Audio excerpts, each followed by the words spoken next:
Guys, une fois de plus, on se retrouve pour une autre critique, mais là, c'est la critique d'une série. Et c'est le premier épisode de l'univers de MCU du film de la série Loki. Alors, j'ai jamais été aussi contente après WandaVision de regarder une série de cet univers parce que je vous avoue, j'avais pas trop aimé Falcon and the Winter Soldier. J'avais même promis, je m'étais promis de faire une critique là-dessus et je la ferai.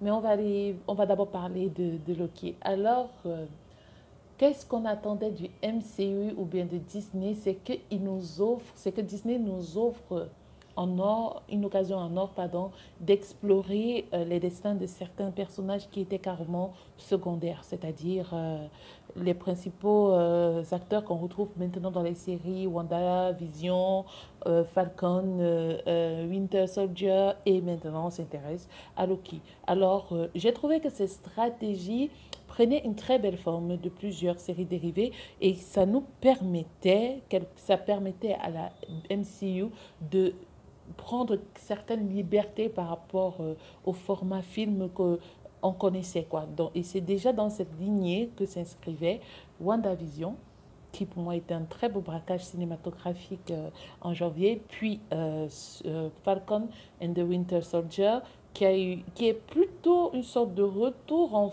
d'une formule classique de cinéma. Donc, mais après, on se retrouve avec Loki qui sort de nulle part, Loki qui apparaît.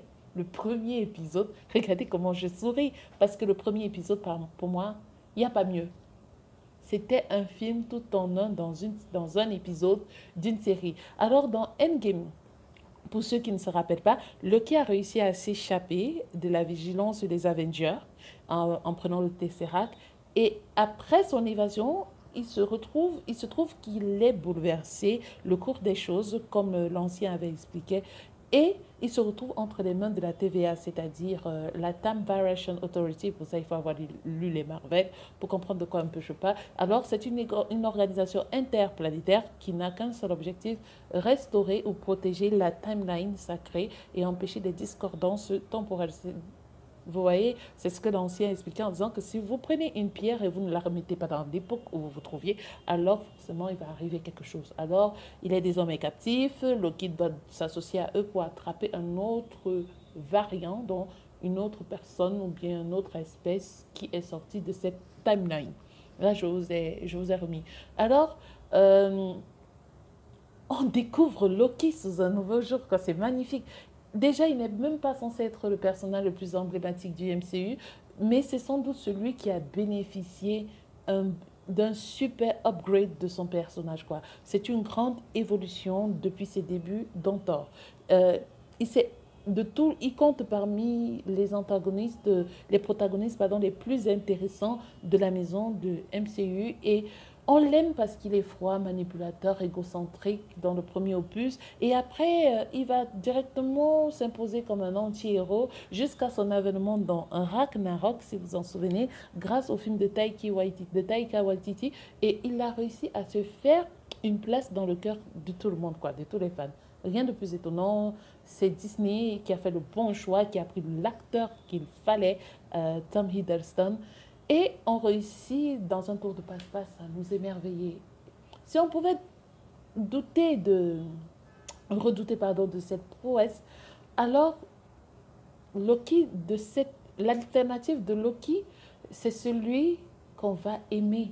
On va l'aimer, je vous assure. Je ne sais pas combien d'épisodes, mais on va forcément l'aimer. On a réussi à dénaturer son parcours, c'est-à-dire l'équipe qui fait la série, c'est-à-dire Michael Waldron et ses équipes, ils ont réussi à faire un tour de force en faisant quoi? En détruisant le mental, la psyché, en exploitant Loki sous un nouvel angle. C'est particulièrement touchant. On oublie que c'est le Loki, frère adoptif de Thor. Cette relecture prend tout son sens avec les scènes où Loki se retrouve avec un autre acteur que j'aime particulièrement, Owen Wilson, qui joue le rôle de Morbius.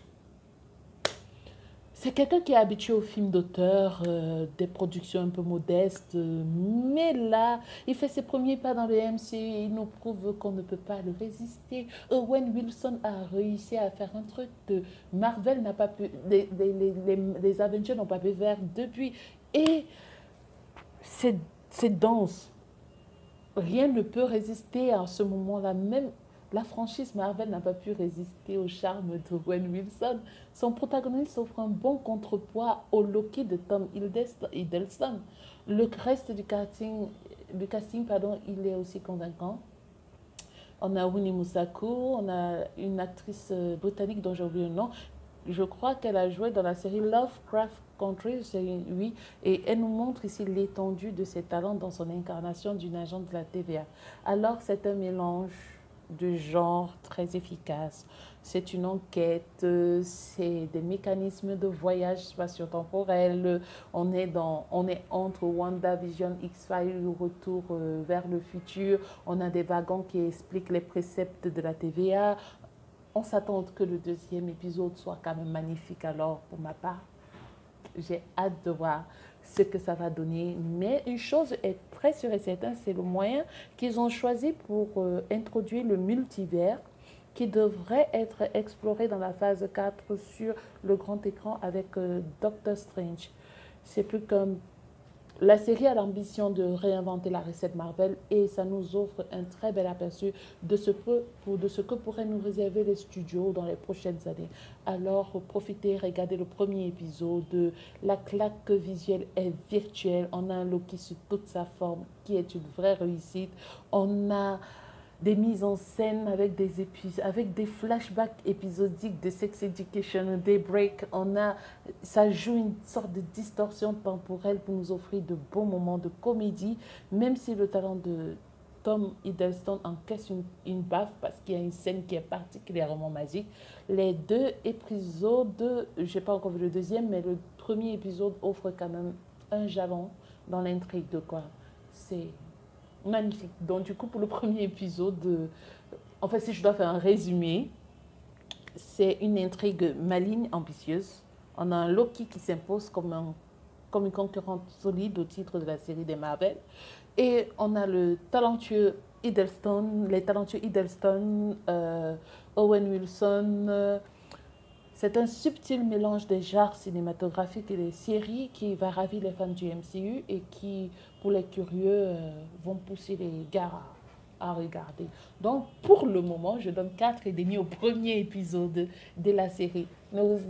Enfin, n'hésitez pas à aller regarder. N'oubliez pas de liker, de partager, de vous abonner. Surtout de commenter. On va se retrouver aussi prochainement pour une autre critique d'un autre film et d'une autre série. Si c'est, je vous dis sayonara. Bye bye.